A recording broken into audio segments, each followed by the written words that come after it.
Hello everyone, hi, this is Stephanie Quinn and welcome to my secondary ELA STAR prep course.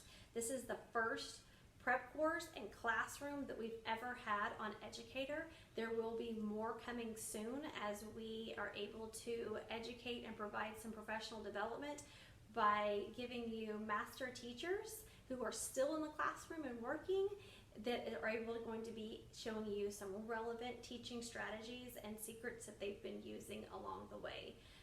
My course is starting off, it's free.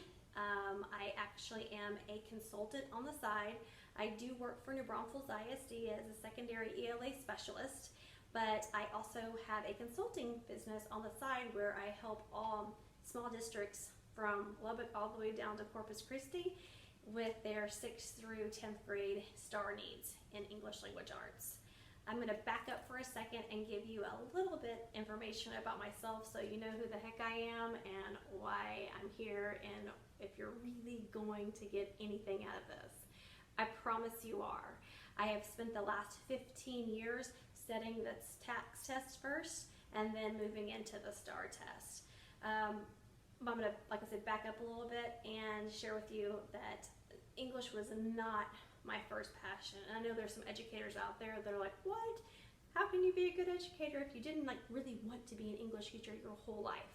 Well, I'm going to share that I was raised by I am actually a third generation English teacher in Texas. My grandmother taught English in a small school district for 38 years, 8th grade English. My mother has been a high school librarian and a 9th and 11th grade English teacher and she's done some dual credit classes for about 37, 38, 39 years. Don't quote me, I can't remember. And so naturally everybody just thought it was in my blood to be an English teacher. But what they didn't know was that I struggled in reading. I had a very big problem with phonetics.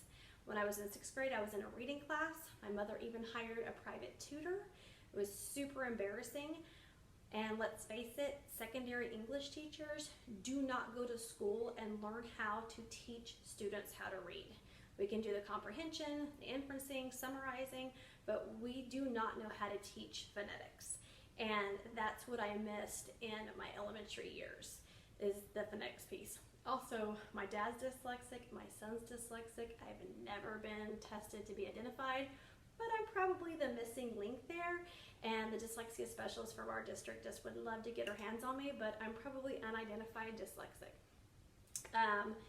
I, like I said, struggled growing up.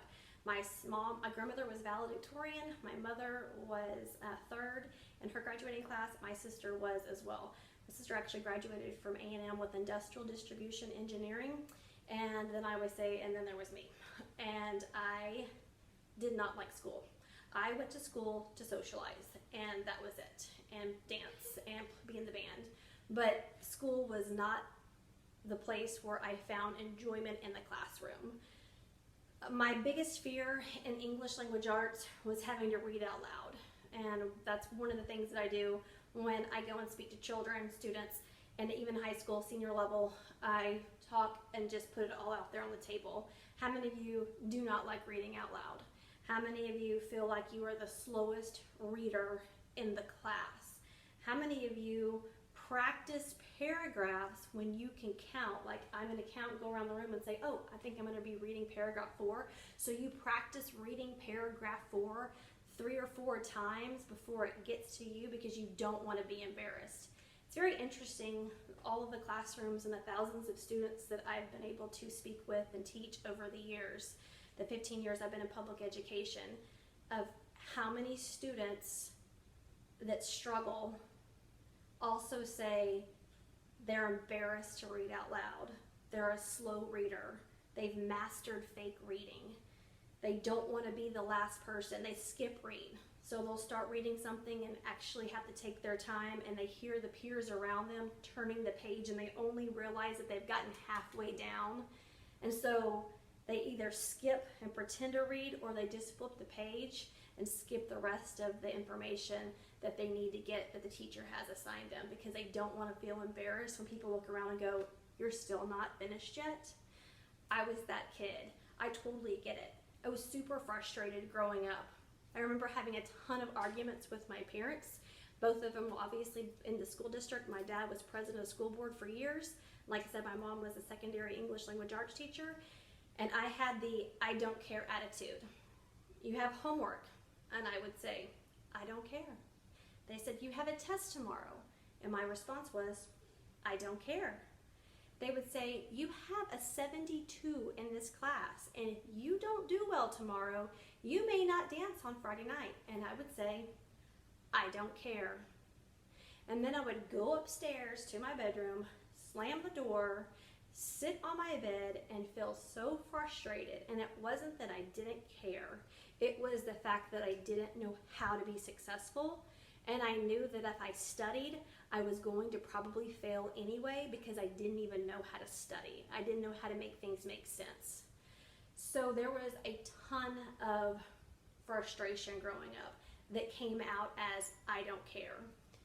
I have never sat down, and I'm not kidding you, I have never sat down with a student, behavioral issue, student, you name it, I have come across it in 15 years, who have told their teacher they don't care, and when I pull them out in the hallway and we start talking about what really scares them about English, and it's not that they don't like it, it's that they don't understand it. Again, they're a slow reader. If they read out loud in class, they don't know all the words and people start correcting them and it makes them feel embarrassed. So they would rather be the class clown or have the attitude to deflect that they actually have a reading disability. Because it's better to be the funny kid than it is to be the stupid kid in class. To this day, I have never had a student look me in the eye after I've spoken with them and said, Ms. Quinn, I don't care.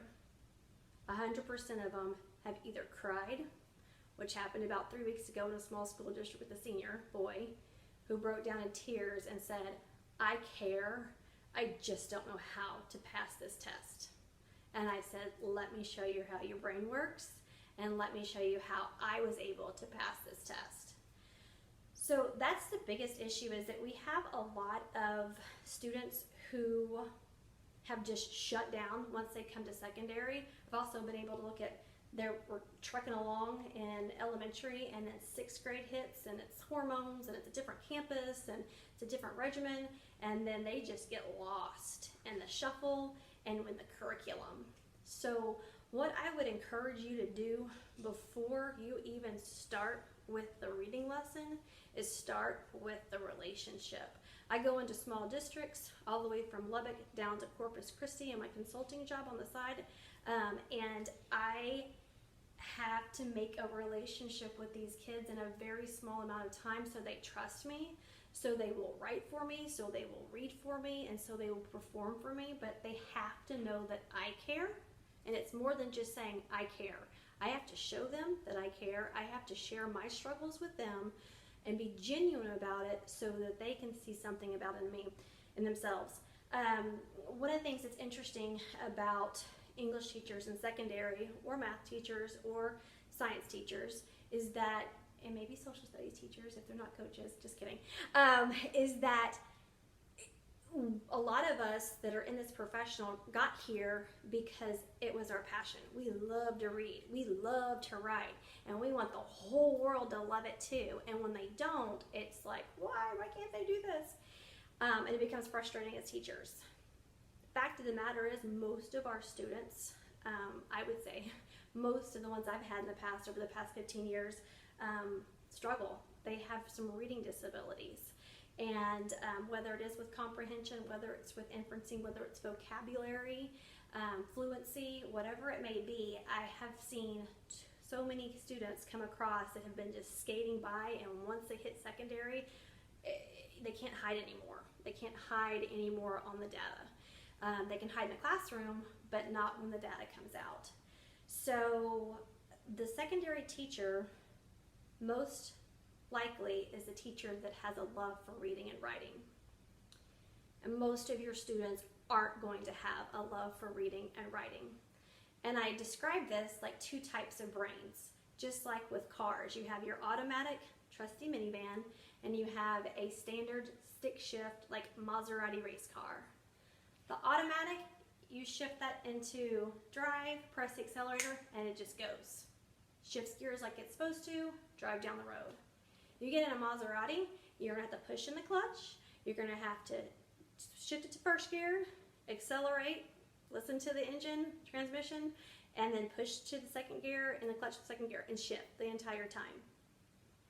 Your struggling readers are manual stick shifts. They need help shifting gears.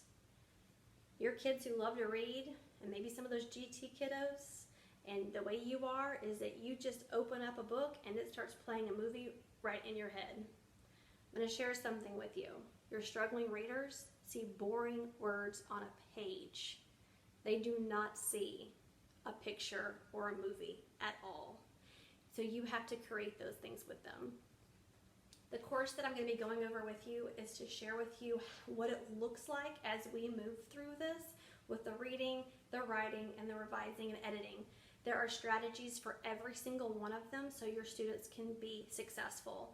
I have seen students throughout my entire career that I've worked with, actual school districts with pockets of English 1, English 2, 7th, 6th, 8th grade, come up in the excess of 20% or more in 1 year after using these strategies. I hate to call them strategies, it's just opening your eyes up to showing your manual stick shift learners how to see things like the trusty automatic minivan automatically does. And I think that's where the miscommunication has been this entire time, is that we're not understanding each other. So coming from a manual stick shift, I'm going to share with you how I learn and how I see it. And it's almost like a relief to these kiddos because they're like, finally somebody understands me, and I don't feel stupid. Because most of your students, it's the S word. I know we don't like to use it, but every time I go talk to a group of kids, I literally just throw it out there and say, how many of you feel stupid in this class? And I usually have about 80+% raise their hand and say, I feel stupid. It's huge to be able to acknowledge that. They look around the room and realize that they're not the only one. And then we sit there and we have this common ground of, you're not alone. And there are ways that you can be successful. I'm going to encourage you as we go through this next 3 weeks together, 4 weeks of curriculum that I have set for you, that the number one thing that I want you to go in doing is creating a relationship with your students. I'm also going to encourage you not to spend day one doing policies and procedures. English is an amazing course where you get to have your students write and express their feelings and thoughts, and you need to stick out as a teacher. So if on day one, every single 7 class periods are going over policies and procedures, be the teacher that does something that builds a relationship besides filling out a card that tells them their name and their address, which is probably on your computer anyway, and the phone number they give you will probably not be good by the end of the week anyway, so it's really not that important to put it down. I encourage you to do some kind of team building, get to know you, share something about yourself, maybe something that was embarrassing, quirky, or just get together and do some sort of team building activity that works for you. So that way when the kids go home that afternoon, your class is going to stick out to them because you acted differently than anybody else and showed that you cared who they were as an individual. And then, and only then, will the next day, Tuesday, Wednesday, Thursday, whenever it is that week that you go over policies and procedures, will they listen to you? But I have sat down, I cannot tell you with how many kids, either in the classroom or in the hallway, and been able to connect with a student in less than 10 minutes when the teacher in the classroom hasn't been able to connect with them in 10 weeks. All it took was my asking them questions and sincerely caring about what their problems are and what